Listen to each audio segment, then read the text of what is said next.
वंदे मातरम साथियों, any time GK classes में आपका स्वागत है, अभिनंदन है। साथियों, रिट भर्ती के लिए मैं विशेष रूप से कुछ क्वेश्चंस लेकर आया हूँ। वैसे तो ये क्वेश्चन सारी परीक्षाओं में काम आने वाले हैं, क्योंकि राजस्थान की सारी वैकेंसीज में राजस्थान का इतिहास तो आता ही है, तो ये सारी परीक्षाओं के लिए उपयोगी है। लेकिन रिट वालों के लिए विशेष उपयोगी है, सरल भाषा में है। तो साथियों आओ शुरू करते हैं। राजस्थान के राजवंशों से संबंधित ये क्वेश्चन है और इनका स्रोत है हिंदी साहित्य ग्रंथ अकादमी, यानी स्रोत है राजस्थान हिंदी ग्रंथ अकादमी की पुस्तक। राजस्थान हिंदी ग्रंथ अकादमी की पुस्तक से ये क्वेश्चन लिए गए। तो चलते हैं।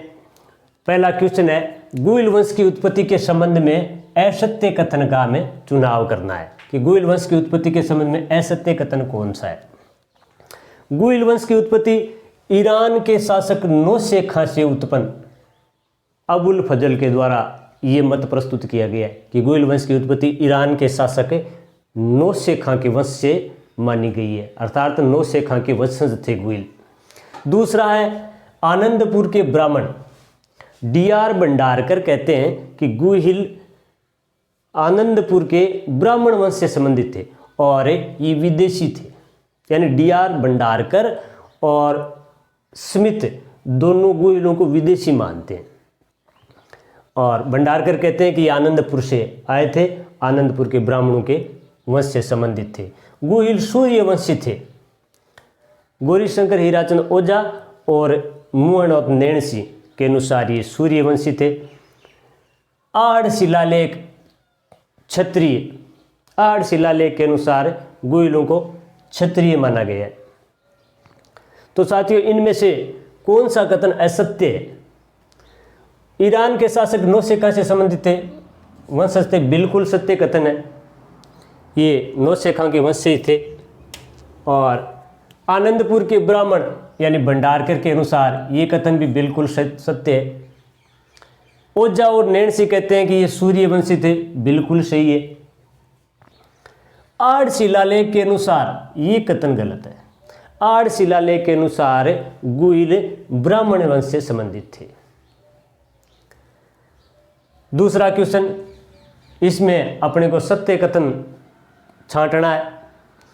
कर्नल टोड ने गुहिलों का संबंध वल्लभी के शासक वंश से बताया, बिल्कुल सही है, यानी वल्लभी के शासक वंश से संबंधित थे गुहिल। कर्नल टोड ऐसा कहते हैं। गौरीशंकर हीराचंद ओझा के अनुसार 566 ईस्वी के लगभग गुहिल ने अपना राज्य स्थापित किया। गुहिल ने 566 ईस्वी के लगभग मेवाड़ में अपना राज्य स्थापित किया, बिल्कुल सही है। गुहिलों की प्रारंभिक राजधानी नागदा थी, ये भी बिल्कुल सही है। अर्थात हमारे सारे क्वेश्चन सारे ऑप्शन सही है। तीसरा क्वेश्चन है, निम्न में से असत्य कथन है, इनमें से हमें असत्य कथन चुनना है। बप्पा ने 734 में मानमोरी को पराजित कर चित्तौड़ पर अधिकार किया। किसको पराजित किया? मानमोरी को। राज प्रशस्ति में लिखा हुआ है कि बप्पा ने 734 ईस्वी में मानमोरी को पराजित करके चित्तौड़ पर अधिकार कर लिया था, बिल्कुल सही है। बप्पा का काल 734 से शुरू होता है और 753 तक चलता है, यानी 734 से 753 तक बप्पा रावल ने शासन किया था। बप्पा का वास्तविक नाम काल भोज था, बिल्कुल सही है, वास्तविक नाम काल भोज ही था बप्पा का। यानी गौरीशंकर हीराचंद ओझा और कवि राजा श्यामल दास, वीर विनोद के लेखक श्यामल दास ने बताया है कि बप्पा इनकी उपाधि थी, जबकि वास्तविक नाम इनका क्या था? काल भोज। गुहिल ने कैलाशपुरी में एकलिंग जी लकुलिश मंदिर बनवाया, यानी एकलिंग जी जो है गुहिलों के कुल देवता माने जाते हैं। इसके अनुसार गुहिल ने कैलाशपुरी में एकलिंग जी का मंदिर बनाया था। बप्पा ने सर्वप्रथम हिंदुआ सूरज की उपाधि धारण की, हिंदुआ सूरज। इसके बाद गुहिल वंश के सभी शासक अपने को हिंदुआ सूरज कहते थे। सबसे पहले हिंदुआ सूरज की उपाधि बप्पा ने धारण की। तो इनमें से साथियों, बप्पा ने 734 में मानमोरी को पराजित किया, सही बात है। बप्पा का वास्तविक नाम काल भोज था, ओझा और श्यामल दास जी कहते हैं, सही बात है। गुहिल ने कैलाशपुरी में एकलिंग जी मंदिर बनाया, ये बात गलत है। कैलाशपुरी में एकलिंग जी मंदिर गुहिल ने नहीं बनाया था, बल्कि बप्पा ने बनवाया था। तो बप्पा ने सर्वप्रथम हिंदवा सूरज की उपाधि धारण की, बिल्कुल सही है। अब साथियों अगला question, question number 4।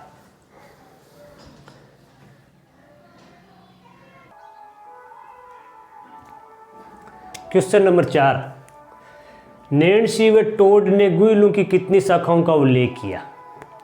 Colonel James Tod व नैन्सी ने गुहिलों की कितनी शाखाओं का उल्लेख किया है? 17, 22, 23 और 24। देखिए ये क्वेश्चन सरल है साथियों, आप में से लगभग का पढ़ा हुआ होगा।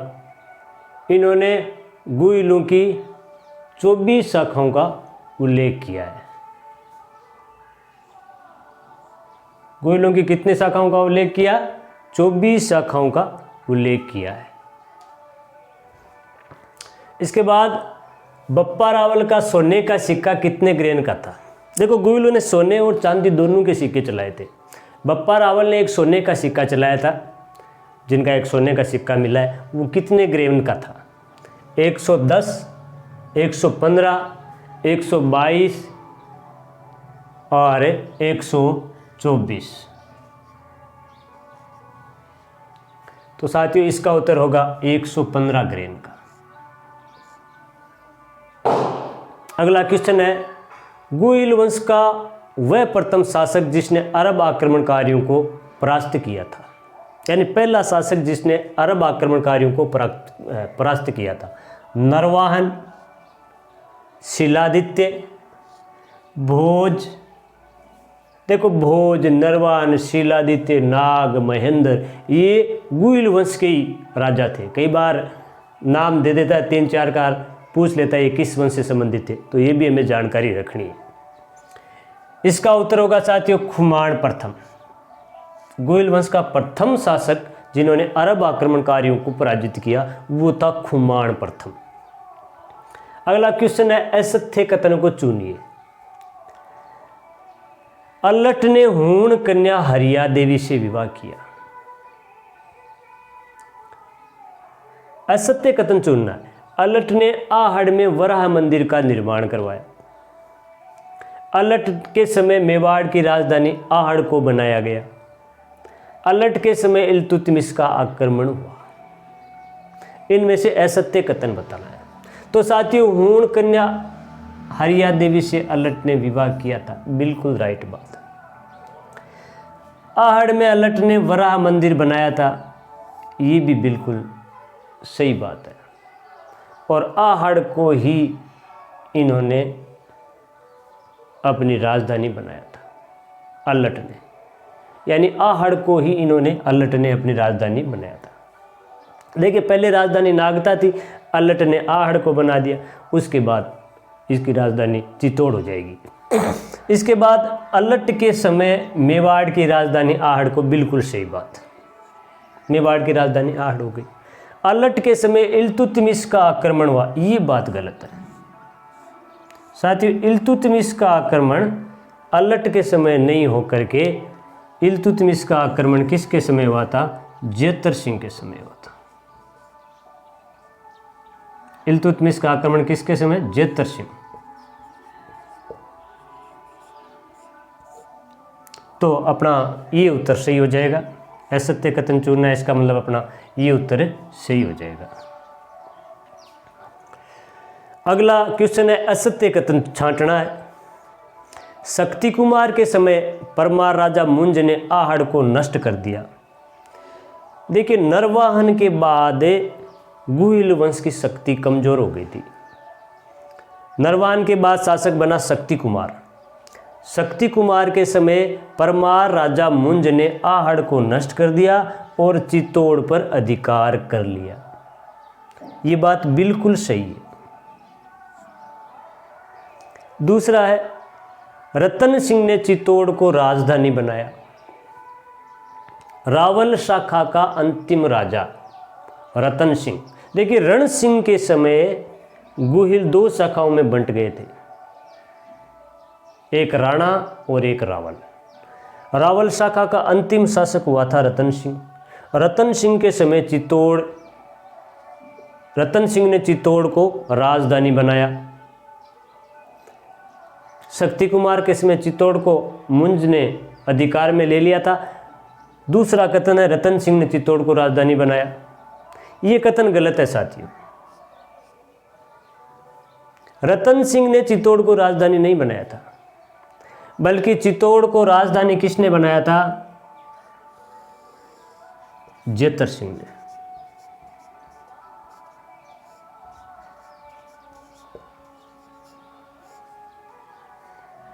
जेतर सिंह ने चित्तौड़ को राजधानी बनाया था।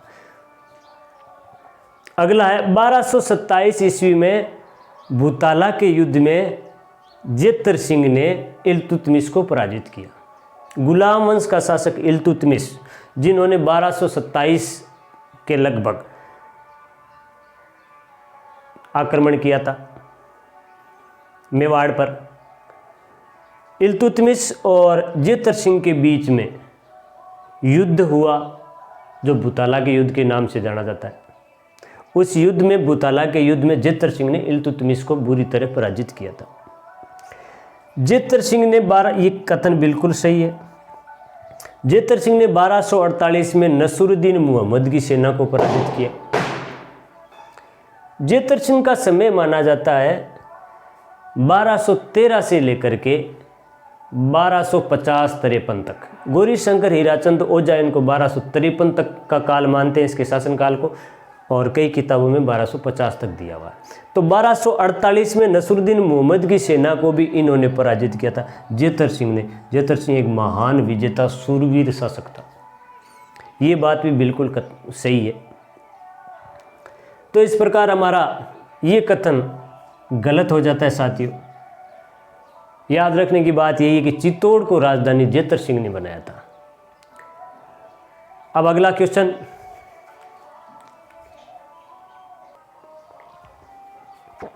हाँ साथियों, 9वां क्वेश्चन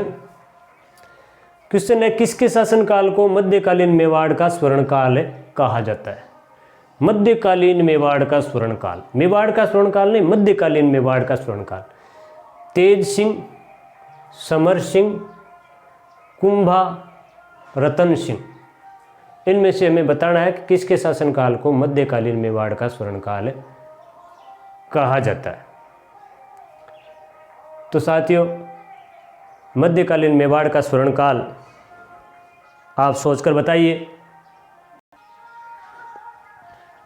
तो बता सकते हैं आप किसके शासनकाल को? तेज सिंह, समर सिंह, कुंभा, रतन सिंह। साथियों, ये चारों ही विकल्प गलत हैं। यानी जेतर सिंह, दशरथ शर्मा ने जेतर सिंह के शासनकाल को मध्यकालीन मेवाड़ का स्वर्णकाल कहा है। तो आप रतन सिंह के समय जेतर सिंह कर लीजिए, जेतर सिंह।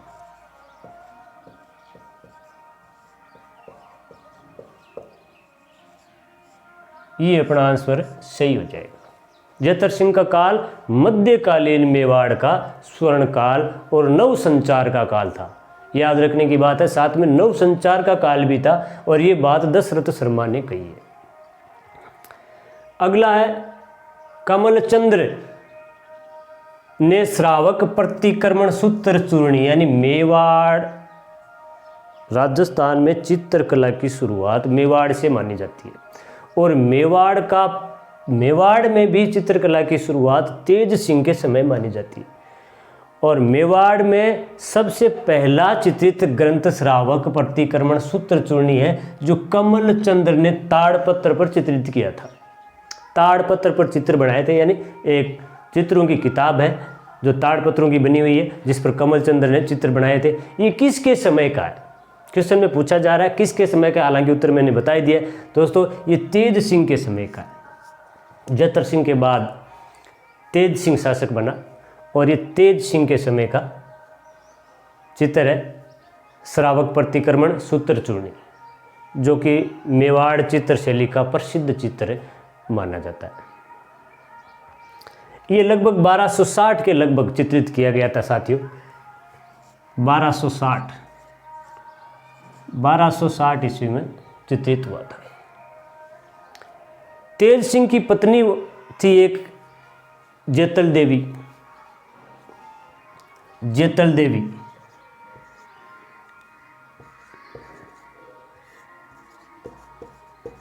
जिसको जितल देवी भी कहते हैं। इन्होंने चित्तौड़गढ़ में श्याम पार्श्वनाथ मंदिर बनवाया था। ये बात भी इसकी याद रखने की है।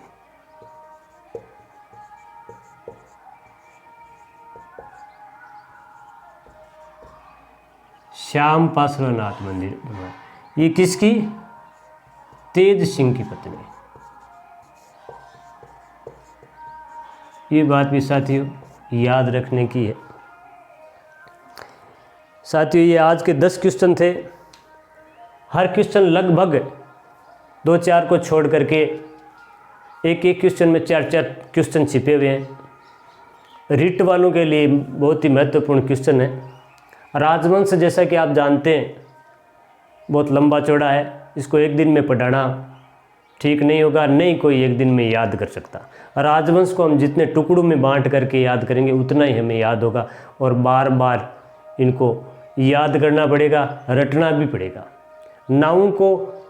नामों को सन को रटना भी पड़ेगा। रटने के अलावा कोई और उपाय नहीं है। कोई कहे समझ करके याद करो, रटो मत, इनको रटना पड़ता है। सीधी सी बात यही है। जो रटेगा उसी को याद होगा, और एक बार रटने से नहीं, बार बार रटना पड़ेगा। तो आज के लिए इतना ही काफ़ी है।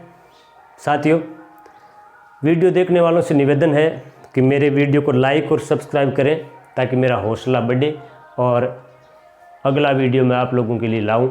इसमें आपका कोई खर्चा तो लग नहीं रहा है, निःशुल्क है। मेरा प्रयास जारी रहेगा, आप अपना प्रयास कीजिए। धन्यवाद, बहुत बहुत धन्यवाद। जय राम जी की।